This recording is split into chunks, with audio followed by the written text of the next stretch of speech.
Hi అండి. ఈరోజైతే నేను మంచిగా చాలా టేస్టీగా చాలా సాఫ్ట్గా కుక్కర్లో ఈజీగా మనం మటన్ ఎలా తయారు చేసుకుందామో చూద్దాము. ఎక్కువ ఇంగ్రీడియంట్స్ ఏం అవసరం ఉండదు, చాలా ఫాస్ట్గా క్విక్గా అయిపోతుంది. అలానే కాకుండా మనకి గ్రేవీ కూడా చిక్కగా గ్రేవీ వచ్చిద్ది.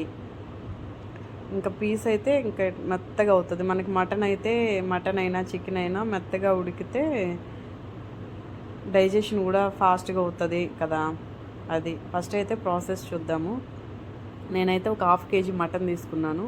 ఆ మటన్ మొత్తం నీట్గా కడిగి ఉప్పు పసుపు వేసి నీట్గా కడిగేసుకొని ఇలా కుక్కర్లో వేసుకున్నా. మటన్ కుక్కర్లో వేసిన తర్వాత దాన్ని కొంచెం సాల్టు పసుపు వేసుకొని నీట్గా కలిదిప్పేసి మూత పెట్టేసి కుక్ చేయండి. అలా మూత పెట్టి కుక్ చేయడం వల్ల ఏమవుతుందంటే దాని మటన్లో ఉన్న వాటర్ మొత్తం నీట్గా బయటకు వచ్చేస్తాయి. అలా వచ్చి అవి ఓ పక్క అది ఉడుకుతూ ఉంటుంది. ఈలోపు అయితే మనం మసాలా ప్రిపేర్ చేసుకుందాము.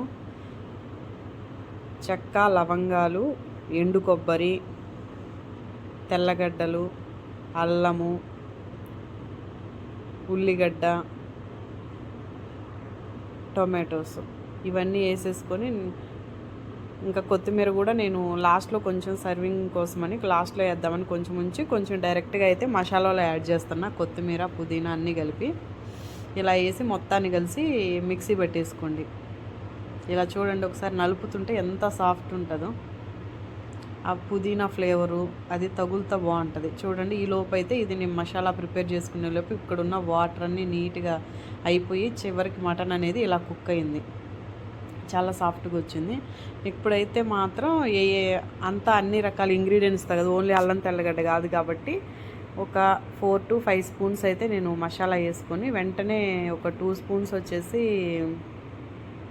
కారం, ఆయిల్ కొంచెం వేయండి.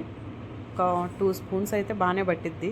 2 or 3 స్పూన్స్ అంటే మీరు వాడే విధానాన్ని బట్టి వేసేసుకోండి. ఇలా నీట్గా అడుగంటకుండా కలదిప్పుతూ ఉండండి. ఇలా మొత్తం మిక్స్ అయిన తర్వాత కొంతసేపు మూత పెట్టి నీట్గా సిమ్లోనే కుక్ చేయండి. కుక్ చేసిన తర్వాత ఉంటే కరివేపాకు యాడ్ చేసుకోండి, లేదు అది అయితే ఆప్షనల్ అనమాట. ఇలా నీట్గా కుక్ అయిపోయిన తర్వాత మళ్ళీ మూత పెట్టేసి సాఫ్ట్గా కుక్ అవుతుంది. చూడండి, ఇప్పుడైతే నూనె అయితే పైకి తేలింది కదా, ఇలా చూస్తుంటే అర్థమవుతుంది మనకి. ఇలా నీట్గా అయిన తర్వాత ఇప్పుడు మనకి వాటర్ అయితే ఎన్ని కావాలో అన్ని వాటర్ అయితే యాడ్ చేసుకుందాం. ఇలా నేనైతే ఒక 1.5 గ్లాస్ అయితే యాడ్ చేశాను, ఎక్కువేం వాడట్లేదు. ఈ 1.5 గ్లాస్ అయిపోయి నీట్గా వాటిని వేసుకొని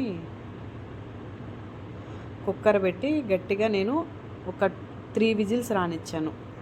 1 విజిల్ 2 విజిల్స్ అయితే సరిపోవు. అదే 3 విజిల్స్ అయితే పిల్లలు కూడా ఇట్లా పట్టుకొంగులోనే నలిగిపోద్ది. 3 విజిల్స్ అయితే పెట్టండి. 3 విజిల్స్ పెడితే మెత్తగా అయిపోతే బాగా నీట్గా సాఫ్ట్గా కుక్ అవుతుంది. ఇలా కుక్ అయ్యి అంతా అయిపోయిన తర్వాత ఇంకా విజిల్ మొత్తం వెళ్ళిపోయి అయిన తర్వాత తీసేయండి. మూత తీసేసి ఇలా చూస్తే చూడండి నీట్గా ఎంత కలర్ఫుల్గా ఉందో. ఇప్పుడు మళ్ళీ దాన్ని కింద స్టవ్ ఆన్ చేసుకొని ఇది కుక్ చేసుకొని కొంచెం గరం మసాలా, కొంచెం ధనియాల పొడి, ఇంకంతే. మీరు మటన్ మసాలా మీకు కావాలంటే యాడ్ చేసుకోండి, లేకపోతే లేదు. నేనైతే యాడ్ చేయట్లేదు. ఈ రెండు నీట్గా యాడ్ చేసి ఒక 5 మినిట్స్ సిమ్లో పెట్టి ఇలా కుక్ చేయండి. కుక్ చేస్తే ఇంకా మసాలాస్ మొత్తం నీట్గా పీస్కి అయితే పట్టిద్ది. అది ఇలా కర్రీ అయితే మొత్తం ఫైనల్గా ఇదండి ప్రాసెస్. ఈ వీడియో మీకు నచ్చిందని అనుకుంటున్నాను. వీడియో నచ్చితే ప్లీజ్ లైక్ చేసి షేర్ చేసి సబ్స్క్రైబ్ చేయండి. సబ్స్క్రైబ్ చేయడం మాత్రం మర్చిపోవద్దు. ఇది మళ్ళీ నెక్స్ట్ వీడియోలో కలుద్దాం. Bye bye.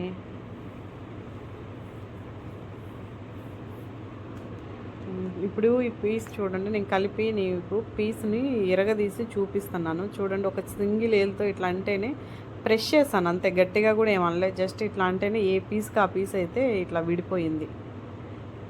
బాయ్, థ్యాంక్స్ అండి.